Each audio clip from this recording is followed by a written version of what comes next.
it's been 3.5 years since the elections.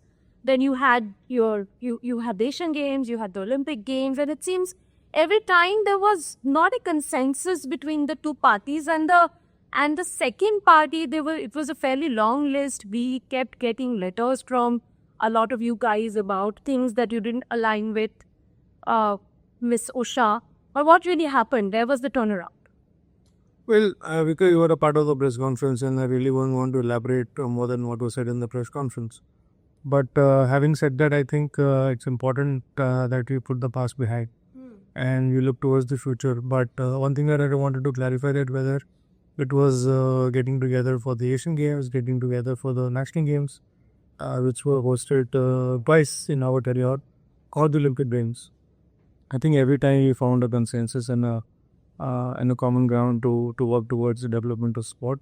And I think going forward, the United IOA will obviously move and develop from strength to strength, and definitely improve from here.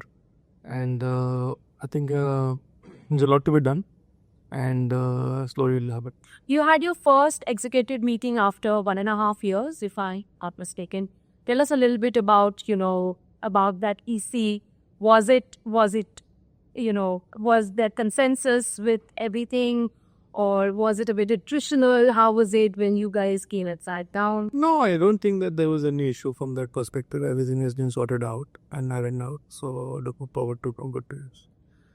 Looking forward to good times. What is key on your agenda as the Vice President of IOA? Well, personally, I am also in charge of the International Relations and Education Committee. Going forward, I would like to introduce some athlete-centric programs, educational programs, I think, which will obviously lead the agreement of the House and then implement it as fast as possible.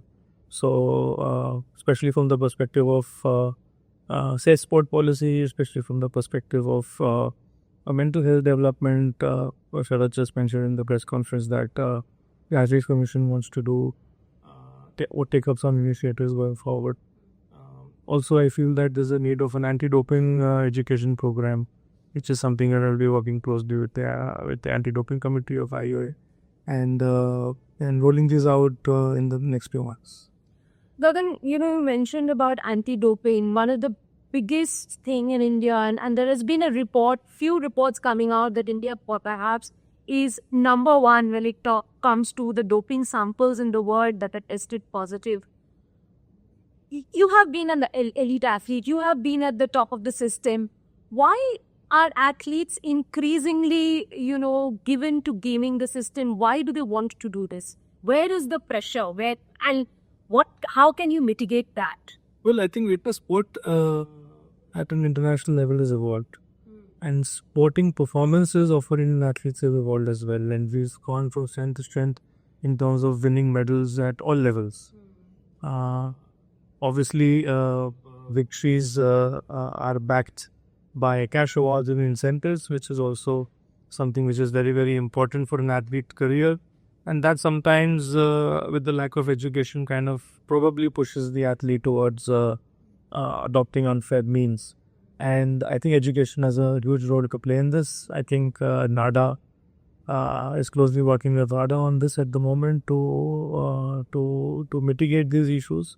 There's also the National Anti-Doping Bill that is being introduced in the Parliament, which is a very, very healthy sign for the anti-doping movement in India.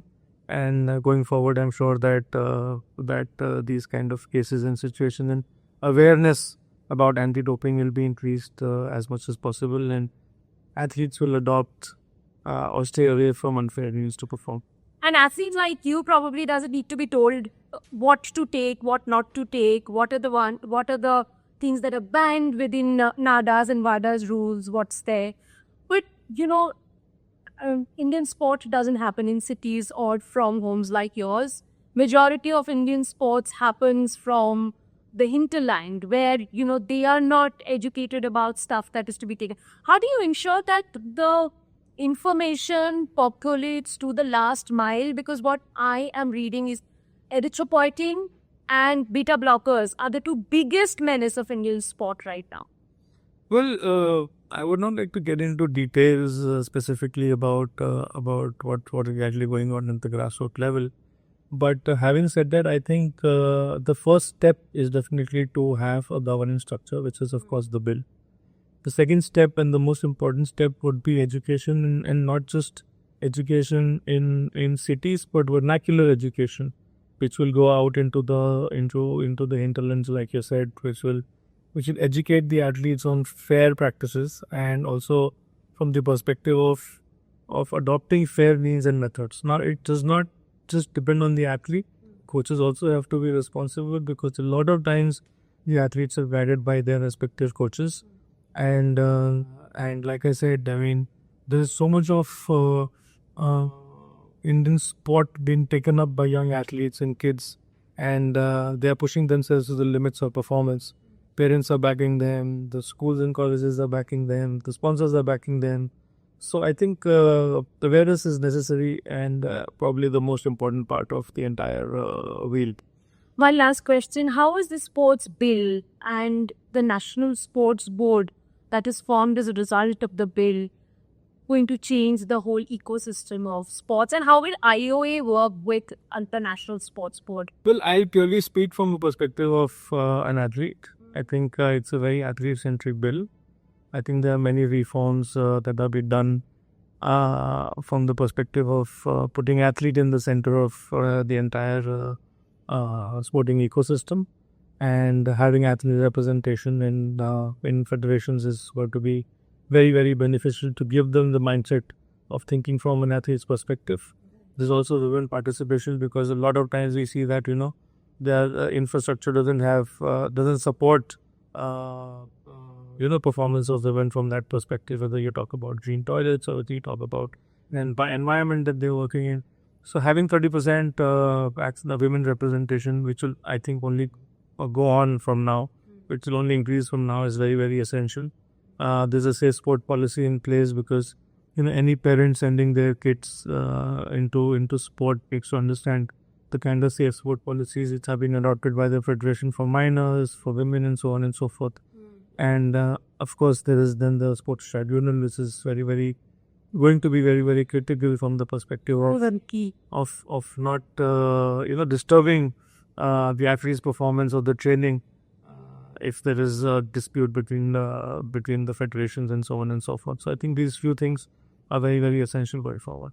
Thank you very much, Gagan, for that enlightening channel.